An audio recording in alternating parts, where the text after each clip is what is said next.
About a year ago, the president of the Nigerian Medical Association made a stunning announcement that 5,600 Nigerian medical doctors have migrated to the United Kingdom in the last 8 years. As Nigeria continues to lose our human capital to developed countries through brain drain, a cross-section of professionals wants the government and the private sector to be deliberate and intentional about creating policies that will mitigate this trend, which has adverse effect on national development. TV3 Sisters correspondent Jide Olaniro has details in this next report.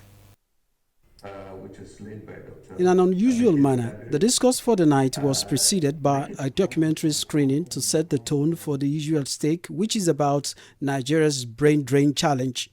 The perspective for the night did not tilt to the gloomy side, but to how Nigeria can take advantage of our avalanche of human capital in the diaspora. The only thing that we can do is probably to help them. Make sure that their journey is protected, because too many people lost their lives on their journey out. But another thing that we should do is probably keep in touch with them, making sure they remain connected with their motherland, making sure they integrate fast and well where they're going, so that they can do what they were taught to do. Because one thing that can be worse than brain drain is brain waste.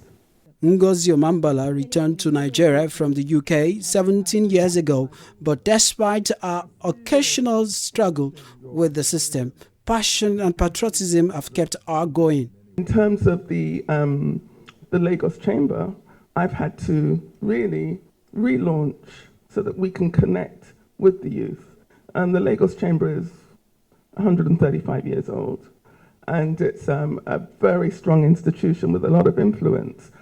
Recognizing that the creative entertainment sector is a viable industry has been, a challenge, because you're dealing with traditional people within the sector. While the likes of Ngozi have stuck to their guns by not checking out, the situation has made others to seek golden fleece.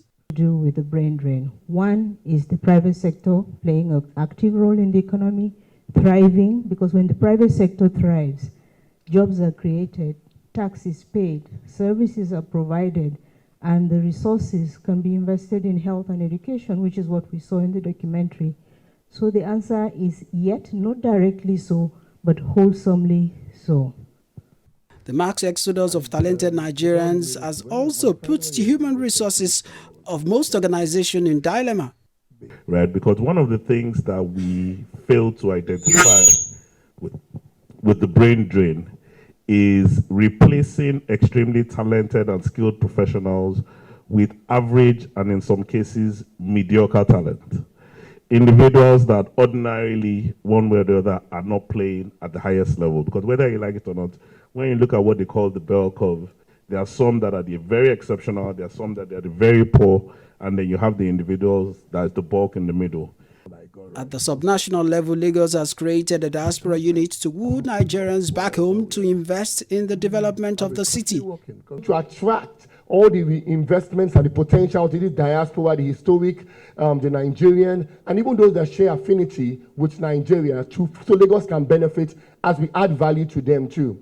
Colin Akpakunam is the creator of the documentary on brain drain, who thinks the troubling challenge should be taken on through concerted efforts.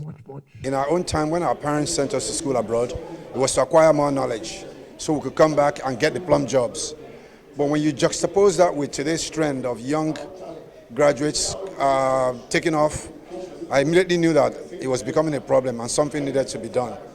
So in telling this story, I wanted the government to, and the private sector to take a look at the problem of brain drain and then try and formulate policies to reverse the trend.